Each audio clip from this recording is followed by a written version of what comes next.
ಸರಿ ಅಂಬುಜ, ಮುದ್ದೆ ತಗೊಳ್ಳಿ, ಅನ್ನ ಹಾಕು. ವಾಟ್, ರೈಸಾ? ನಂಗೆ ರೈಸ್ ಎಲ್ಲ ಬೇಡ.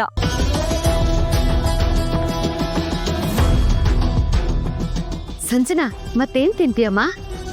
ನಾನು ತಿನ್ನೋದು chapati, egg roll, chicken roll, paneer, some sorted veggies and roti curry, dal khichdi ಇದನ್ನೆಲ್ಲ ತಿಂತೀನಿ. ಆ್ಯಂಡ್ ಈವ್ನಿಂಗ್ ಟೈಮಲ್ಲಿ some vegetable soup, green tea ಇದನ್ನೆಲ್ಲ ಕುಡಿಯೋದು.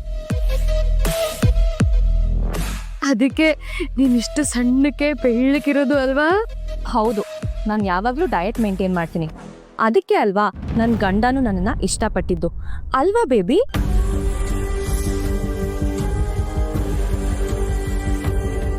ಹೆಣ್ಣಿಗೆ ಬೇಕಾಗಿರೋದು ಅಂದ ಚಂದ ಅಲ್ಲ, ಒಳ್ಳೆ ಗುಣ. ಅಂದವಾಗಿರೋ ಹುಡುಗಿರಿಗಿಂತ ಒಳ್ಳೆ ಸಂಸ್ಕಾರ ಇರೋ ಹುಡುಗಿರಿಗೆ ಗೌರವ ಜಾಸ್ತಿ. ಅಂದ್ರೆ ಏನ್ ನಿನ್ ಮಾತಿನ ಅರ್ಥ? ನನಗೀ ಮನೆಯಲ್ಲಿ ಮರ್ಯಾದೆ ಇಲ್ಲ ಅಂತಿದ್ಯಾ? ಬೇಜಾರಾಗ್ಬೇಡಮ್ಮ, ಇವತ್ತೊಂದಿನ ಅನ್ನ ಸಾರು ತಿನ್ನು. ಬೇಕಾದ್ರೆ ನಾಳೆಯಿಂದ ನಿಮ್ಗೆ ಏನು ಬೇಕೋ ಅದು ಮಾಡಿಕೊಡ್ತೀನಿ. ಅಮ್ಮ, ಹಸಿರೋರಿಗೆ ಏನು ಕೊಟ್ಟರು ತಿಂತಾರೆ, ಇಲ್ದಿರೋರಿಗೆ ಅಮೃತ ಕೊಟ್ಟರು ಬೇಡ ಅಂತಾನೆ ಅನ್ಸೋದು. ಒಬ್ರು ಹೊಂದ್ಕೊಂಡು ಹೋಗ್ಬೇಕು. ನೀನು ಸುಮ್ಮನೆ ಇರು. ಸಂಜನಾ, ನಾಳೆ ನಿಮ್ಮಿಬ್ಬರು ಮದುವೆ ಪ್ರಯುಕ್ತ ಪೂಜೆ ಇಟ್ಕೊಂಡಿದ್ದೀವಿ. ನೀನೆಲ್ಲೂ ಹೊರಗಡೆ ಹೋಗ್ಬೇಡಮ್ಮ. ಅತ್ತೆ, ನಾಳೆ ನನ್ನ ಪ್ಲಾನ್ಸ್ ಏನಿರುತ್ತೆ ಅಂತ ನಾನು ಇನ್ನೂ ಡಿಸೈಡ್ ಮಾಡಿಲ್ಲ.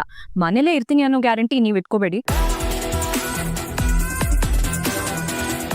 ಹೇಯ್, ನಾಳೆ ಪೂಜೆ ಇದೆ ಅಂತ ಹೇಳ್ತಿದ್ದಾರೆ ತಾನೆ, ಆದ್ರೂ ಗೊತ್ತಿಲ್ಲ ಅಂತ ಯಾಕೆ ಹೇಳಬೇಕು?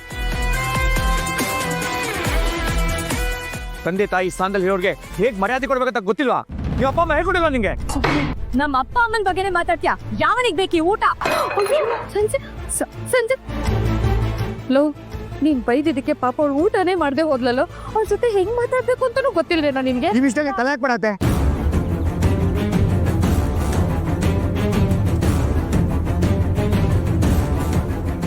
ಓಹೋ, ನೀನ್ ಚಿಕ್ಕವನಿದ್ದಾಗ ನೀನ್ ಅಂಡು ತೊಳಿಯಕ್ಕೆ ಅತ್ತೆ ಬೇಕಾಗಿತ್ತು, ಈಗ ನಾನ್ ಮಾತಾಡಂಗಿಲ್ವಾ?